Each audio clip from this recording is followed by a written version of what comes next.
रावबो गाज्रि सिन्ता खालामग्रा सुबुंफोरा दिनै हारियारि दाङाबाजि खालामनो हाया। ओंखायनो जों सानो प्रमद बर'आ सासे स्ट्रं नेता आरो हाग्रामा महिलारिया सासे थार्ड क्लास 420 आरो एखेबारे दुर्बल नेता होननानै जों सानो आरो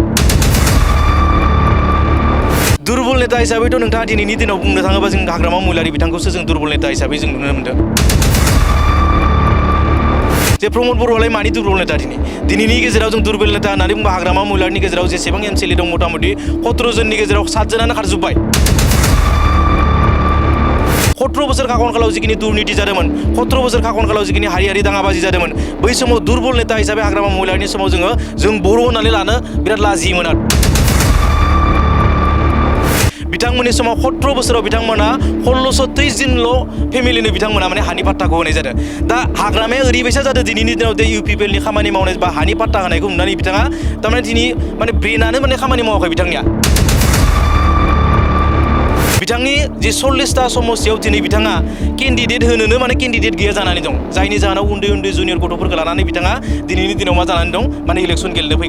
फैगासिनो दं। दिनैनि दिनाव 40टा समस्यायाव 40 जन केन्डिडेट बिथाङा नागिरनानै मोनाखै। बिथांमोना रायजोनि गेजेराव थांनानै बिथांमोना खोथा बुंहैनो हाला। दा बेनिखायनो सालबारि समस्तियाव जों दिनैनि दिनाव जे नुबाय दे UPPL हिसाबै बहुत स्ट्रं आरो BPF हिसाबै दिनै जिर' जागासिनो दं। बिथांमोनजों रुजु जाया। मानो होननानै बुंबा आं दहायनो होनदों हाग्रामा महिलारि होननानै बुंबा गोसोआव हत्याकारिखौसो जों गोसोआव फैयो, माने सिमां रखम जोंनियाव फायबोयो आरो दा बेनिखायनो आंनि हिसाबैबा बिथांखौ रुजुजाया होननानै आं सानो। नंगौ, बे समाव नोंथांमोननो बड'लेण्ड बुब्लिनि गेजेरजों गुबुन गुबुन जायगाफोराव दैदेनगिरिफोरखौ जोङो बिथांमोननिफ्राय गोबां बाथ्राखौनो मिन्थिनो थाखाय नाजादों आरो नाजाबाय थादों। ओनसोलनि जायगानि जौगाथायनि बिथिङाव प्रमद बर'नि जे खामानि मावनायफोरा बे ओनसोलाव जागोन ना जायाखै बे आयदाखौ लानानै गोबां दैदेनगिरिफोरखौनो खना खनला थांनानै जोङो मोगा मोगि आयदा आरो बेनि अनगायैबो बिथांमोननिफ्राय गोबां बाथ्राखौनो मिथिनो थाखाय जों नाजाबाय थादों। थिग बेबायदिनो दिनैबो बाक्सा जिल्लानि सिङाव थानाय सालबारि बियाबनि सिङावनो बे समाव आं दंफैयो आरो बे समाव मिन्थिनो थाखाय नाजागोन जे सालबारि जिल्ला UPPL राजखान्थि हान्जानि नेहाथारि बिथां दं, राजकुमार बसुमतारी बिथां दं। बिथांनिफ्राय गोबां बाथ्राखौनो मिन्थिनो थाखाय नाजागोन। गमामायैनो सालबारिया बे समाव जौगाथायनि बिथिङाव प्रमद बर'नि दैदेननाय जे सोरखारा गोबां अनसुंथाइनिफ्राय लानानै बिथांनि जेखिनि फ्लेगशिप प्रग्रामफोर बियो जागोन ना जायाखै, एक्चुअलि रायजो राजाफोरनि खाथियाव सहैगोन ना सहैयाखै मिथिनो थाखाय बे समाव नाजागोन। बे समाव जिहेतु नोंथांमोननि जे बियाब सालबारि बियाब, बे बियाबाव मोनसे समाव जे बिजाथि एबा MCLA गैयि बायदि जों बुंनांगोन। दा बेनि उनाव जिहेतु बिथां जय मुसाहारिया हाबबाय, आथिखालाव माबायदि सोलिगासिनो प्रमद बर'नि जिखिनि जौगाथायनि बिथिङाव नोजोर बोनानै बिथांनि खामानि मावनाया नोंथांमोननि ओनसोलाव सफैगोन ना सफैयाखै? खुलुमबाय। गिबियावनो आं बड'लेण्ड बुब्लि नायगिरिफोरनिसिम आंनि अननाय सिबिनाय आरो खुलुमनायखौ बावहरबाय।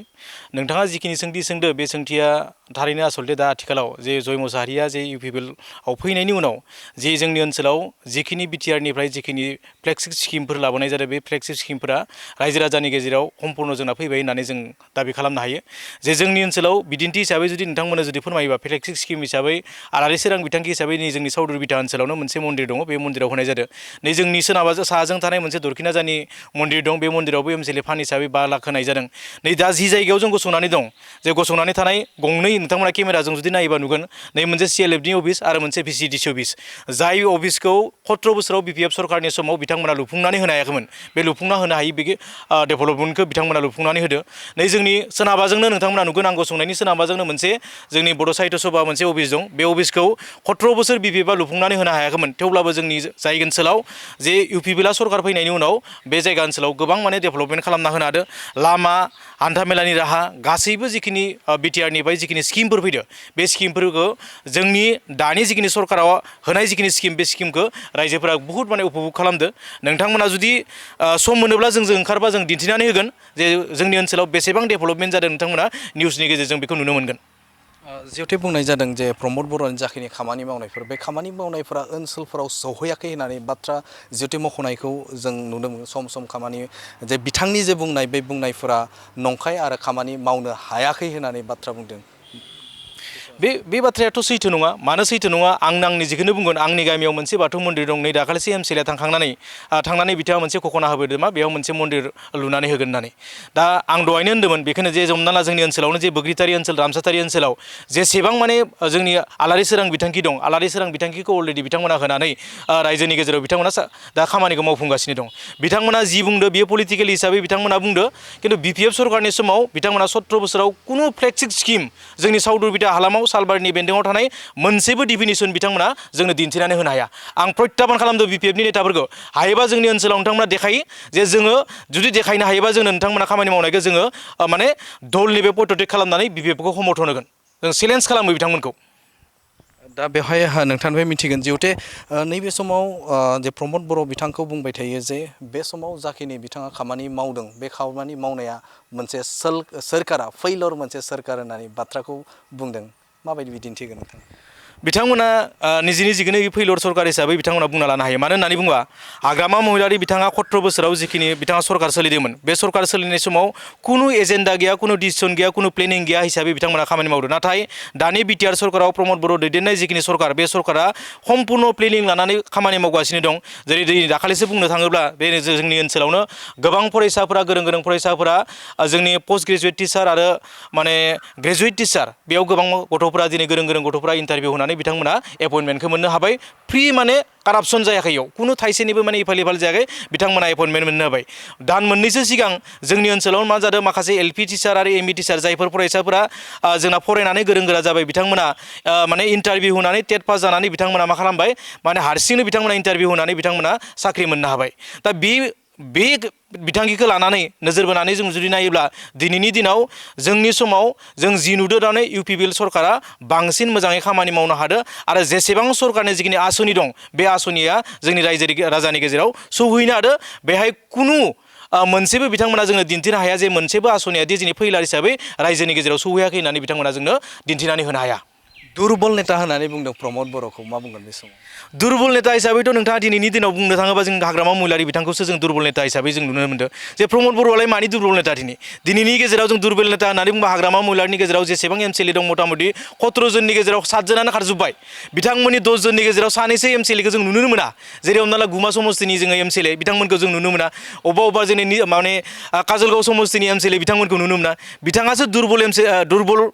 लिडारनि कारणे दिनै बिथांमोननि MCLA बिथांखौ समर्थन होआ नाथाय जोंनि गेजेराव स्ट्रं माने चिफ हिसाबै दिनैनि दिनाव बिथां प्रमद बर'नि जोंनि आखायाव दिनै जोंना मिनिस्टार दं MLA दं MCLA गोबांफोर दङ गोबां जोंनि जिखिनि प्राइम मिनिस्टारनिफ्राय लानानै हम मिनिस्टारजों थोंजों माने सोमोन्दो दं दिनै बिटिआर ओनसोलाव जों बर' होननानै माने थांनानै थानो थाखाय जों माने दिनै गोग्गानाय मोनो नाथाय 17 बोसोर खाखनखालाव जिखिनि दुर्निति जादोंमोन 17 बोसोर खाखनखालाव जिखिनि हारियारि दाङाबाजि जादोंमोन बै समाव दुर्बल नेता हिसाबै हाग्रामा महिलारिनि समाव जों बर' होननानै लानो बिराद लाजियोमोन आरो बेखिनिखौ जों बुंनांगोन मानो होननानै बुङोबा दिनैनि दिनाव जों निजेखौनो जोंनि बर' होननानै अनुभब खालामदो आरो जोङो जातीय नेता हिसाबै जों खोब लाकिबान हिसाबै जों बिथां प्रमद बर'खौ जों मोननो हादों बिथांनि दैदेननायाव जों दिनै बिटिआराव थानो थाखाय बिराद माने हान्थि मोनदों आरो बिटिआरनि जेसेबां बाखिन्दाफोर दङ जाति जनगोष्ठीफोर दं दिनैनि दिनाव नोंथाङा थांनानै नायोबा नुगोन सोंनानै नायोबा नुगोन जे दिनैनि दिनाव प्रमद बर' जिखिनि नेतृत्व जिखिनि सरकार सोलिदों बे सरकार सोलिनाय समाव रावबो अफिसारफोरा कारापसन खालामनो हाया रावबो गाज्रि सिन्था खालामग्रा सुबुंफोरा दिनै हारियारि दाङाबाजि खालामनो हाया ओंखायनो जों सानो प्रमद बर'आ सासे स्ट्रं नेता आरो हाग्रामा महिलारिया सासे थार्ड क्लास 420 आरो एखेबारे दुर्बल नेता होननानै जों सानो आरो नोंथांनिफ्राय मिन्थिनो थाखाय नाजागोन जिहेते नै आथिखालनि सोरकार बे सोरकारा नाम्बार 1 थामहिनबा बे समाव BPF राजखान्थि हान्जाया सेथि पजिशनाव दं नैथि पजिशनाव बे समाव BJP राजखान्थि हान्जाया दङ आरो थामथि पजिशनावसो UPPL राजखान्थि हान्जाया दङ नोंथाङा माबोरै बुंनो हागौ जे थामथि पजिशनाव थानानै माबोरैहाय नोंथाङा बे समाव दैदेनगिरिफोरा खामानि मावनो हादों आरो दैदेनगिरिफोरा बे समाव स्ट्रं होननानै नोंथाङा बुंनो हागोन हाग्रामा महिलारि बाथ्रा बुंनाय जिखिनि बाथ्रा बुंनाया जे UPPL दिनै थार्ड पजिशनाव दं होननानै बुंनाया जे थार्ड पजिशना दिनैनि दिनाव BPFआसो थार्ड पजिशनाव दं मानो होननानै बुंब्ला आं नोंथांखौ बुंगोन जे दिनैनि दिनाव बिथांमोननि गेजेराव 17 जन MCLA दंमोन 17 जन MCLAनि गेजेराव 7 जनानो खारबाय 10 जन MCLA दं बे 10 जन MCLAनि गेजेराव नोंथांमोना दिनैनि दिनाव 7 MCLA गायब दिनै दहायनो आं बुंदो जे गुमा समस्तिनि MCLA दिनै गायब जानानै दं दिनै काजलगाव समस्तिनि MCLA दिनै गायब जानानै दङ दिनै निसिमा समस्तिनि MCLA दिनै माने गायब जानानै दङ दिनै हमना ला मृत्युजननि खोथा ओंखारदो बिथाङाबो दिनै माने गायब जानानै दं मथा-मथि साबाया अलरेडि गायब बिथांनि जि 40टा समस्तियाव दिनै बिथाङा केन्डिडेट होनोनो माने केन्डिडेट गैया जानानै दं जायनि जाहोनाव उन्दै उन्दै जुनियर गथ'फोरखौ लानानै बिथाङा दिनैनि दिनाव मा जानानै दं माने इलेक्सन गेलेनो फैगासिनो दं दिनैनि दिनाव 40टा समस्तियाव 40 जन केन्डिडेट बिथाङा नागिरनानै मोनाखै बा नागिरनानै मोनिनि उनाव बिथाङा दिनैनि दिनाव हाग्रामा महिलारि बिथाङा दिनैनि दिनाव माने बिथाङा स्ट्रं बा दिनै सेथि पजिशनाव दं होननानै बुंनायनि जिखिनि बाथ्रा बियो अर्थहीन बिथाङा हारसिंनो माने मा बुंगोन मा मागोन दिनैनो साननो हानाय गोहोआ बिथाङा गैला जिहेतु बिथाङा हरनि 7:30निफ्रायनो जे जौ लोंनानै जिहेतु जौआव गोजोमनानै थायो बेनिखायनो बिथाङा साननो हानाय गोहोआ जिहेतु गैला ओंखायनो सानदों मा दिनैनि दिनाव UPPL थार्ड पजिशन दं होननानै बिथाङा बुंबाय थादों बिथाङा देबरगाव समस्तियाव माबोरै जेनगोन UPPL निफ्राय माबोरै जेनगोन बिथाङा बेखौ बि बाथ्राखौ बिथाङा सानथ'नो हायाखै जिदिना काउन्टिं जागोन इदिना बिथाङा बुजिगोन जे आं खसाके UPPL जों जेनमारबाय इखालिसो बिथाङा बुजिगोन आरो होमब्लानो बुजिगोन खसाके UPPL बुंनाय जे UPPL बुंनाय बाथ्रा जे BPF राजनिति हानजाया थार्ड पजिशनाव दं होननाय बाथ्राया बे सैथो जागोन आरो बेसेबां आसाबादि नोंथांमोना बे समाव जोंथ' बहुत आसाबादि दिनैनि दिनाव जों माने 25+ जोंनि दिनाव जों जिखिनि खामानि मावगासिनो दं जे ग्राउन्ड लेभेलाव बे ग्राउन्ड लेभेलाव खामानि मावनानै जों जिखिनि मोनदो जों जि मोनबाय बे ग्राउन्ड लेभेलाव जों जिखिनि मोनदो जों 25+ जोङो अलरेडि हारसिंनो UPPL सरकार दानो हानाय मोनसे लामायाव दं आरो 25+ जों MCLA देरहागोन आं नोंथांनि दिनै खोथा होबाय नोंथाङा दिनै लिरना लां बेखिनि खोथाखौ नोंथाङा काउन्टिं खालि जोंखौ फन खालामना बुंबानो जाबाय नोंथाङा बुंनाय जिखिनि बाथ्रा बियो थार होननानै नोंथाङा बेखौ फोरमान लानो हागोन आरो आं लिरनानै हरनो हागोन नोंथांनो बेखौ सालबारि बियाब हिसाबाव BPF राजखान्थि हान्जानि थासारिया माबायदि सालबारि बियाब हिसाबै दिनैनि दिनाव राजखान्थि हान्जा हिसाबै UPPL दला बहुत स्ट्रं दिनैनि दिनावथ' जों जिखिनि नुबाय BPF हिसाबै जिर' बिथांमोननि जिखिनि इउथ अफिस दं साफा सानै जि इउथ अफिसाव थायो बिथांमोना जुवा जौ जुवा गेलेनानै राजनिति खालामनोनो रोंला बिथांमोना जाख्ल'नानै जिखिनि खामानि मावदोंमोन बे खामानि मावनायनि थाखाय दिनैनि दिनाव रायजोनि गेजेराव बिथांमोना थांनानै खोथा बुंहैनो हाला रायजोनि गेजेराव जेसेबां दुर्निति खामानि मावदोंमोन बे दुर्निति खामानि मावनायनि थाखाय बिथांमोना रायजोनि गेजेराव थांनानै बिथांमोना खोथा बुंहैनो हाला दा बेनिखायनो सालबारि समस्तियाव जों दिनैनि दिनाव जे नुबाय जे UPPL हिसाबै बहुत स्ट्रं आरो BPF हिसाबै दिनै जिर' जागासिनो दं आरो BPF हिसाबै सासेबो सोद्रोमा गैयैखौ जों नुगासिनो दं दा आरो बे समाव BPF राजखान्थि हान्जा एबा बिथांमोननि जिखिनि दैदेननाय बिथांमोना बुंथिदों जे बे समाव गोबां बिथांमोननि आसनि लाबोनो थाखाय बे समाव बुंथिनायखौ नुनो मोन्दों थामहिनबा बे समाव बिथांमोना रोखा खालामदों जे रायजो राजाफोरनि गेजेराव बिथांमोना हाबदों जे बिथांमोना आइजोफोरनि थाखाय खामानि मावनायनि थाखाय बा बिथांमोननो गोबां अनसुंथाइ होनायनि थाखाय रादाय होदों आरो बेनि अनगायैबो बिथांमोना सेथि हाबाफारि हिसाबाव हानि मोनथाय होनो थाखाय बिथांमोना रादाय खालामदों मा बुङो बे समाव हाग्रामानि जिखिनि बाथ्रा हाग्रामाया ओरैबायसा जादों दिनैनि समाव जे BPF हानजाया दिनै ओरैबायसा जादों जे UPPL सरकारनि समाव जोङो सारि बोसोराव 3,23,000 फेमिलिसनो जों दिनै हा पाट्टा होबाय बिथांमोननि समाव 17 बोसोराव बिथांमोना 1623 जनल' फेमिलिनो बिथांमोना माने हानि पाट्टाखौ होनाय जादों दा हाग्रामाया ओरैबायसा जादों दिनैनि दिनाव जे UPPL खामानि मावनाय बा हानि पाट्टा होनायखौ नुनानै बिथाङा थारमाने दिनै माने ब्रेनानो माने खामानि मावाखै बिथांनिया जे UPPL इमान थब खम समाव बेसेबां इमान खामानि मावगौ बेखौ साननानै बिथांमोना दिनैनि दिनाव जे रायजोनि गेजेराव निजेखौनो अपप्रचार खालामाबा बिथाङा राहा गैला जे आं रायजोनि गेजेराव थांनानै जे BPF हानजाया एबार जों सरकाराव फैबानो प्रथमैनो जोङो हानि पाट्टा होगोन होननानै बिथाङा बुङाबा उपाय गैला कारना जाहैबाय मा UPPL दिनैनि दिनाव 3,23,000 फेमिलिनो दिनै हानि पाट्टा होबाय नाथाय बिथांमोना 17 बोसोराव माने 1623 जनल' मानसिनि फेमिलिनो बिथांमोना हानि पाट्टा होबाय बेसेबां आकाक पाताल जायनि जाहोनाव बे आकाक पातालखौ नुनानै जे रायजो राजाफोरा जे हाग्रामा महिलानि 17 बोसोर खाखनखालाव जे हाखौदि खसाके पाट्टा मोनमारा बिथाङा दि हा पाट्टा होनो गोसो गैया बेखौ रायजोफोरा स्पस्ट मिथिगौ दा स्पस्ट मिथिनाय हिसाबै बिथाङा रायजोनि गेजेराव थांनानै अपप्रचार सालायनो थाखाय बिथाङा सिन्था खालामदों आरो फारसेथिं बिथाङा बुंबावदों मा जे एबार सरकाराव फैयोब्ला इउथफोरनो माने 100 करोड़ कौटि 100 कौटि फैसा बाहायनानै जे इउथफोरनो डेभेलपमेन्टनि थाखाय खामानि मावगोन होननानै जे बिथाङा दिनैसो बेखिनि सिन्थाखौ खालामबाय सिगां जि 17 बोसोराव बिथाङा बेखिनि सिन्थाखौ खालामनो हायाखैमोन नामा जे 17 बोसोर खाखनखालाव बिथांमोना सोर इउथनो माबा मोनसे डेभेलपमेन्ट खामानि होनानै सोरनो खामानि होनानै बिथांमोना जे गावनि जिउ दैदेनलांनो थाखाय बिथांमोननो खामानि होनाय बिनि कुनु डिफिनिसन गैया जोंबो जिखिनि नुबोबाय जोंनि ओनसोलाव सासेबो जोंनि बर' सुबुङानो जा गुबुन हारिनि सुबुङानो जा फालांगि मावनोआनो जा सोरबा बेकार सुबुङा एसे माबा मोनसे फैसा होनानै बिथांखौ जिउ राहा दैदेनलांनायानो जा बिनि थाखाय BPF सरकारनि समाव जों थाइसेबो फैसा होनानै डेभेलपमेन्ट खालामनायखौ नुवाखै दिनैनि दिनाव बिथांमोना गोबां आसनि फोसावदोंबाबो बे आसनिया बिथांमोना भुवा आरो जिखिनि महिलाफोरनो अनसुंथाइ होगोन होननाय बाथ्रायाथ' एखेबारे मिसा खोथाथार बियो बिथांमोननि भित्तिहीन कुनु एग्जाम्पल गैया बिथांमोननियाव जिहेतु हाग्रामा महिलारिनि दैदेननाय 7 बोसोर सोरखार सालायनाय आरो बे समाव प्रमद बर'नि आथिखालनि जिखिनि 4 बोसोर सोरखार सालायनाय दा बिथां दैदेनगिरिनि जुदि जों रुजुना नायोब्ला नोंथाङा माबायदि फोरमायो? हाग्रामा महिलारिनि सरकार सालायनाय आरो प्रमद बर'नि सरकार सालायनायनि जुदि डिफारेन्सखौ जों जुदि दिनैनि दिनाव नायोबा नोंथांनि गोसोआवनो दिनै फैगोन जे हाग्रामा महिलारि होननानै बुङोबा जोंनि गोसोआव ओरैबायसा भाइबियो जोंनि गोसोआव ओरैबायसा फैयो जे हाग्रामा महिलारि सासे हत्या खालामग्रा बुथारगिरि हाग्रामा महिलारि होननानै बुंबा जों माखौ गोसोआव फैयो जे हाग्रामा महिलारिया सासे काराप्टेड सुबुं हाग्रामा महिलारिनि समाव दुर्नीति मावदो हाग्रामा महिलारिनि समाव माने खेबथाम गस्ति हंकरग जादों होननानै जों बेखौसो सिन्था खालामो जे हाग्रामा महिलारिनि समाव बिथाङा प्लेनिं लानानै खामानि मावनो हाया जेबो आसनि गैया जेबो सिन्था सारा गैया माने हाग्रामा महिलारि माने दुर्नीति भ्रष्टाचार हत्या हिंसा आरो तेजपिया होननासो जोङो बेखौ सिन्था खालामनो हायो आरो प्रमद बर'नि सरकार होननानै बुंबा दिनैनि दिनाव जोङो ओरैबायसा सिन्था खालामनो हायो गोजोन खौसेथि लाबोग्रा हिंसानि माने अपोजिट खालामग्रा प्रमद बर' सारा जे हिंसा सोरबा खालामोबा बेखौ हिंसाखौ लाय होयै सुबुं प्रमद बर' सरकार होननानै बुंबा दिनै जौगाथायनि मोनसे सरकार होननानै बुंनांगोन प्रमद बर' सरकार होननानै बुंबा जों दिनै बुजिनो हायो गोसोआव जे बियो फ्रि कारापसन सरकार कुनु कारापसननि बेयाव दहाय गैया प्रमद बर' सरकार होननानै बुंबा दिनैनि दिनाव जोङो गुस्थि हंकरगनि लाय गैयै सरकार होननानैसो जों बुजिनो मोनो दा बेनिखायनो प्रमद बर' आरो बिथां हाग्रामा महिलारि बिथां सानैजों आसलते रुजुजाया बिथांमोनजों रुजुजाया मानो होननानै बुंबा आं दहायनो होनदों हाग्रामा महिलारि होननानै बुंबा गोसोआव हत्याकारिखौसो जों गोसोआव फैयो माने सिमां रखम जोंनियाव भाइबियो आरो दा बेनिखायनो आंनि हिसाबैबा बिथांखौ रुजुजाया होननानै आं सानो सोरखाराव नोंथाङा सोरखौ फैगोन सानो जिहेतु हाग्रामा महिलारिया गाव दाबि खालामदों 27निबो गोजौआव बे समाव बिथाङा मासि मोनगोन होननानै बुंदों नोंथाङा माबायदि स्टेटमेन्ट होगोन बे सायाव? हाग्रामा महिलारिनि बाथ्राया जों नुनाय हिसाबै दिनैनि दिनाव हाग्रामा महिलारिया सारि बोसोराव सरकार फैगोन होननाया 9 बारसो जाबाय सरकारानो फैबाय थागोन बिथांनिया खिन्थु दिनैसिम फैयाखै 5 बोसोर बिदिनो लांबाय आरोबाव बिथांनियाव दिनैनि दिनाव 10 जन MCLA केन्डिडेट होनो थाखाय 10टा हमस्टेयाव बिथाङा रेडि गैया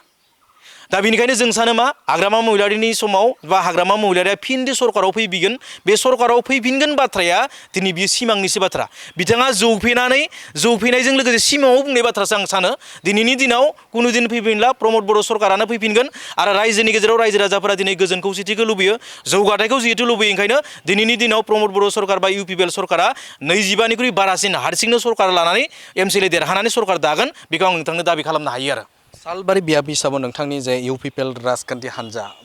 बेयो माबायदि सोलिगासिनो दङ? सालबारि बियाब हिसाबै UPPL हान्जाया बहुत मोजाङै सोलिनानै दं जोंनाव 100 बुथ्स दङ बे 100 बुथ्सनि गेजेराव जोंना इनचार्जफोर दङ इनचार्जफोरा खामानि मावगासिनो दं जोंनि गेजेराव रेड जननि इनचार्ज दं रेड जननि इनचार्ज हिसाबै खामानि मावगासिनो दं जोंनि प्राइमारि कमिटिया गासैबो खामानि मावगासिनो दं जों फार्स्ट फेज सेकेन्ड फेज खामानिखौ मावगासिनो दं फेमिलि एडप्सन खामानि मावगासिनो दं जायनि जाहोनाव जोंनि जिखिनि कर्मि बे कर्मिया दिनै 24,000 जानानै दङ जोंनि कर्मिफोरा जे रायजोनि गेजेराव जिखिनि जों थोंजोङै जि कानेक्ट खालामदों बे कानेक्ट खालामनाय हिसाबै जोंनि जिखिनि माने कर्मिफोर दं बे कर्मिफोरा दिनै 24,000 जानानै दं जोंनि ओनसोलाव दा ओंखायनो सालबारि ओनसोलाव सालबारि समस्ति हिसाबै UPPL आ बहुत स्ट्रं आरो BPF हिसाबै 0 दा बेहाय जय मुसाहारिया नोंथांमोनजोंनो जिहेतु थानानै खामानि मावो नोंथांमोननि रिप्रेजेन्टेटिभ सासे MCLA सोमोन्दोआ माबायदि बिथां? सोमोन्दोआ बहुत मोजां जोंनि गेजेराव माने कुनु बेलेग सानलायनाय गैया दिनै TCLCआनो जा आरो माने MCLAनो जा सानैबो जोंना जयै खौसेयै मावगासिनो दं जोंनि थांखि बा बिथांमोननि थांखिया बेनो जे जोंनो हाइकामान्डआ जायखौनो टिकेट हर बेजोंनो जोङो गासैबो माने ज' जाजाय खामानि मावनानै बिथांखौनो देरहागोन बियो जयानो जा बिनोदानो जा बा TCLCआनो जा जोंनि गेजेराव कुनु बिभाजन गैया BPFनासो 3 4 जाना दं दा जों खोनानाय हिसाबै BPFनि गेजेराव बिभाजन जानानै बिथांमोना आलाय सिलाय गिदिंबाय दं नाथाय जोंनि गेजेराव जोंना खौसे सबबो जों UPPL हिसाबै नांदो जोंनाव कुनु केन्डिडेट माने व्यक्ति केन्द्रिक जों सिन्था खालामाखै जोंनि सिन्थाया UPPL हान्जानि सिन्थाया जाबाय मा जोंना दल फार्स्ट सेलभार लास्ट बेनिखायनो जोङो दा दिनैनि दिनाव जोङो UPPL हिसाबै जों UPPL दला जायखौ माने टिकेट हरो बेनोनो जों गासिबो लोगो नांनानै ज' जानानै जों रायजोनि गेजेराव खामानि मावनानै देरहासार खालामगोन बे थांखियाव दं ओंखायनो UPPL हान्जा हिसाबै जोङो बहुत मोजाङाव दं दा जय मुसाहारिया रायजो राजाफोरजों सोमोन्दोआव माबायदि? जय मुसाहारिनि बाथ्राखौ नोंथाङा जुदि सोंबाय बिथांनि बाथ्राखौ बुङोबाथ' जों बहुत धन्यबाद होनांगोन जय मुसाहारिया ओरैबायसा एक्टिभ मानसि जों मिथिनाय बायदियै बिथाङा रायजोनि गेजेराव बिथाङा जों मिथिनाय बायदि 5टा बाजियावनो आंबो निजेनो माब्लाबा प्रेक्टिकेलि माने बिथांजों थाफानो गोनां जायो जे बबेबा गामियाव जुदि फुङावनो फैयो बिथाङा 5टा बाजियाव सासे MCLA रायजोनि प्रतिनिधि जानानै रायजोआव हाबनानै बिथाङा रायजोनि समस्याखौ बुजिनानै लानो फैयो दिनै कुनु नेताखौ जों नुफेराखै दिनै 5टा बाजियाव नोंथाङा माब्लाबा निउसखौ लानानै फैयो जों दिन्थिगोन नोंथांनो नोंथांनि ओनसोलावनो माब्लाबा नोङो फुंनि 5टायावनो बिथाङा फैनानै रायजोनि सेस्लायाव जनानै थाफैनायखौ नोंथाङा नुनो मोनगोन ओरैबायसा सार्भिस होबाय दं जाय सार्भिसखौ जोङो सानथावाखैमोन सिमाङावबो बिथाङा बेबायदि सार्भिस होबाय दं आरो नंगौ बिथांनिफ्राय जों गोबां बाथ्राखौनो मिन्थिनो मोनबाय थारैनो मख'नांगोन जे बे समाव बिथाङा बे ओनसोलनि बा सालबारि जे बियाब बे बियाबाव गोख्रोङैनो UPPL राजखान्थि हान्जाया खामानि मावनायखौ बिथाङा रोखायै मख'दों थामहिनबा बे समाव खामानि मावबाय दं होननानै बुंदों प्रमद बर'नि जौगाथाय बिथिंखौ नोजोर बोनानै बे समाव बे ओनसोलनि रायजो राजाफोरनि जाखिनि समस्या दं बे जेंनाफोरखौ सुस्रांनो थाखाय बे समाव खामानि मावदोंखौ बिथाङा मख'दों आरो लोगोसेनो गोबां जौगाथायनि बिथिङाव प्रमद बर'नि जे खामानि मावनाय बा बिथांनि जे माखासे माने फोसावथाय होनाया बे ओनसोलाव गोग्लैफैदों थामहिनबा खामानिया जाफुंदों बे बाथ्राखौबो बिथाङा रोखायै फोरमायथिना होनायखौ नुनो मोनदों आरो बिथाङा UPPL राजखान्थि हान्जा आरो आथिखालनि जाखिनि BPFनि थासारि बेनि सायावबो गोबां बाथ्रा बुंनायखौ नुनो मोनदों बे समाव नोंथांमोना बड'लेण्ड बुब्लिनि गेजेरजों जायगा जायगा ओनसोल ओनसोल थांनानै दैदेनगिरिफोरजों सावरायनाय आयदा बे आयदाखौ नोंथांमोननि गेजेराव दिन्थिबाय गोजोन्थों।